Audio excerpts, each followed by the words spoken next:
दोस्तों स्वागत है आपका आज की बेहद बड़ी और महत्वपूर्ण खबरों में। जी हां दोस्तों, राशन की पूर्ति न होने पर केंद्र सरकार से नाराज है राज्य सरकार और साथ में ही परिवहन निगम की हो गई है पूरी तैयारी बसों को चलाने की, केवल इंतजार है आदेश का। यहीं पर मंत्रिमंडल की हुई है बैठक और लॉकडाउन खोलने पर फैसला लिया है। साथ में ही राज्य में कारोबारियों को मिली है राहत। खबरों में और भी है महत्वपूर्ण जानकारी, कोई भी जानकारी आपसे छूटनी नहीं चाहिए, इसलिए वीडियो को अंत तक जरूर देखें। और जी हाँ दोस्तों, यहाँ पर इस चैनल पर आपको बिल्कुल ट्रू और ऑथेंटिक न्यूज मिलती है। अगर आपने अभी तक भी चैनल को सब्सक्राइब नहीं किया है तो सब्सक्राइब कर लीजिएगा। जो नीचे आपको लाल रंग का सब्सक्राइब बटन दिख रहा है उसे आप दबाकर सफेद बना दीजिएगा और साथ में दोस्तों उसके बराबर में घंटी भी आपको दिख रही होगी, उसको भी दबा दीजिएगा। इससे क्या होगा कि अगर कोई भी सरकार आदेश पारित करती है वो सबसे पहले आपके पास पहुंच जाएगा। दोस्तों यहाँ पर सबसे पहली खबर निकल कर आ रही है उत्तर प्रदेश से। जी हाँ दोस्तों, मुख्यमंत्री योगी आदित्यनाथ ने यहाँ पर किसानों को दी है राहत। मुख्यमंत्री योगी आदित्यनाथ ने पश्चिमी उत्तर प्रदेश में अन्य क्षेत्रों में रविवार को हुई बेमौसम बारिश से प्रभावित किसानों की फसलों के नुकसान का आकलन कराकर सहायता उपलब्ध कराने के निर्देश दे दिए हैं। उन्होंने बिजली गिरने से जान गंवाने वाले परिजनों को 4-4 लाख रुपए की मदद देने का भी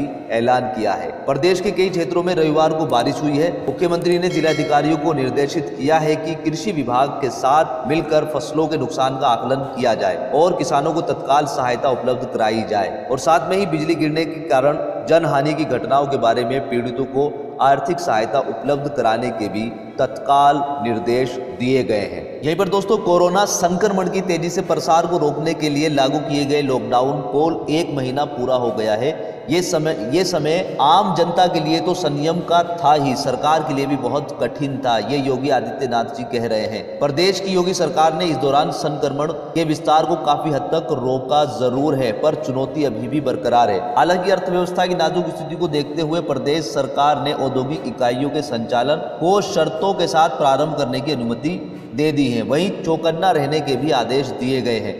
शनिवार को अपने सरकारी आवास पर मुख्यमंत्री योगी आदित्यनाथ ने अफसरों को निर्देश दिया है कि जहां भी संक्रमण की आशंका हो वहां उद्योगों को चलाने की अनुमति बिल्कुल ना दी जानी चाहिए।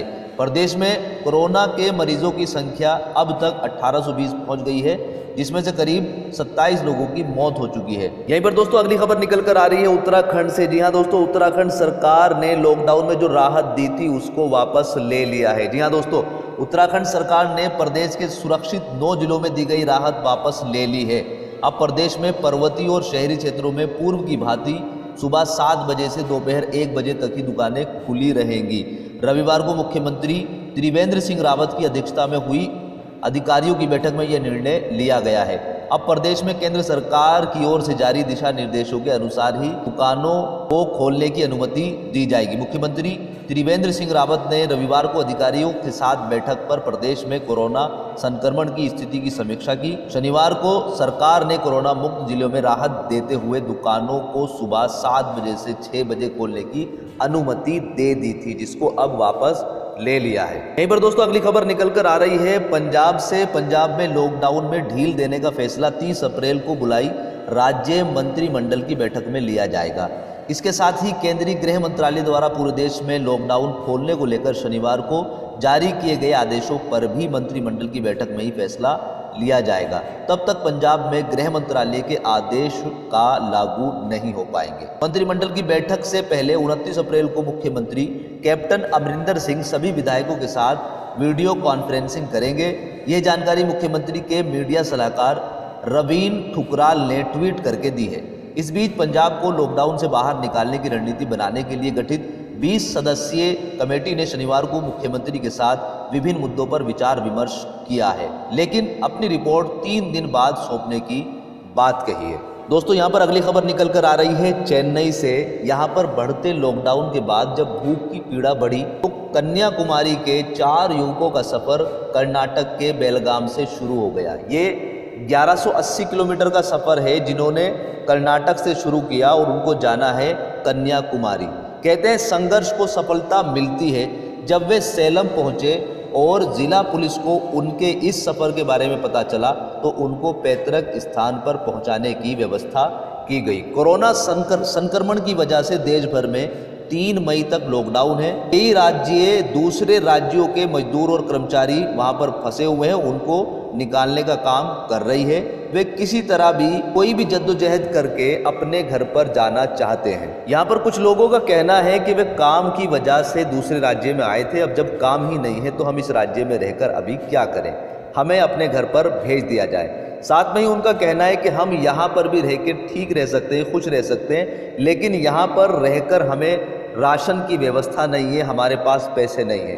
तो यहाँ पर इस मुद्दे को सरकार को संज्ञान लेना चाहिए, चाहे वो कोई भी राज्य की सरकार हो, कि उसमें अगर दूसरे राज्य के लोग रह रहे हैं तो उनके राशन की पूरी व्यवस्था होनी चाहिए। और इसका अनुमान जो है हम अपने कमेंट बॉक्स से भी लगा सकते हैं। यहाँ पर इतनी सारी कमेंट है लोगों की कि वो इतने परेशान हैं कि उनके पास खाने के लिए कुछ नहीं है, राशन नहीं है। कुछ लोगों का कहना है कि सरकार की तरफ से राशन मुहैया हो रहा है, लेकिन उसमें केवल गेहूं मिल रहे हैं, केवल चावल मिल रहे हैं। अब इससे हम खाना किस तरीके से बनाया जाए, तो ये भी एक संज्ञान का मुद्दा है। सरकार को इस पर भी ध्यान देना चाहिए, चाहे वो किसी भी राज्य की सरकार हो, उसको एक बार इसकी जांच जरूर करानी चाहिए। यहीं पर दोस्तों अगली खबर निकल कर आ रही है हिमाचल प्रदेश से। हिमाचल प्रदेश में परिवहन सेवाएं शुरू करने के लिए निगम ने अपनी पूरी तैयारी कर ली है। परिवहन मंत्री गोविंद ठाकुर ने निगम प्रबंधक को निर्देश दिया है कि वह चालकों और परिचालकों के साथ बराबर संपर्क बनाए रहें, ताकि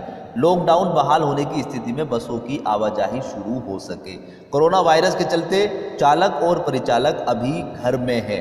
मुख्यमंत्री जयराम ठाकुर स्वयं ये सारी व्यवस्था देख रहे हैं। हिमाचल में जैसे जैसे कोरोना पॉजिटिव नेगेटिव हो रहे हैं, उसी को देखते हुए धीरे धीरे सुविधाएं बहाल की जा रही है। परिवहन निगम का मानना है कि एक बारी में सेवाएं बहाल नहीं की जा सकती है। परिवहन निगम के डिपो से क्षेत्रों के 2 से 3 बस चलाई जा सकती हैं। आरटीओ को मास्क और सैनिटाइजर भेज दिए गए हैं। सरकारी और प्राइवेट 6600 बसें चलाने की पूरी तैयारी हो गई है। बस अब केवल आदेश का इंतजार है। दोस्तों यहाँ पर अगली खबर निकल कर आ रही है महाराष्ट्र से। यहाँ पर महाराष्ट्र के मुख्यमंत्री उद्धव ठाकरे का आरोप है कि उनको केंद्र सरकार से कोई मदद नहीं मिल रही है। उद्धव ठाकरे जी का यहाँ पर केंद्र सरकार से मांग थी कि वो अनाज और दाल की पूर्ति करे, क्योंकि हमारे पास चावल की पूर्ति है और हम इनको डिस्ट्रीब्यूट करना यहाँ पर शुरू कर देंगे। लेकिन यहाँ पर केंद्र सरकार की तरफ से अभी तक भी कोई जवाब नहीं आया है, जिसको लेकर ठाकरे नाराज हैं।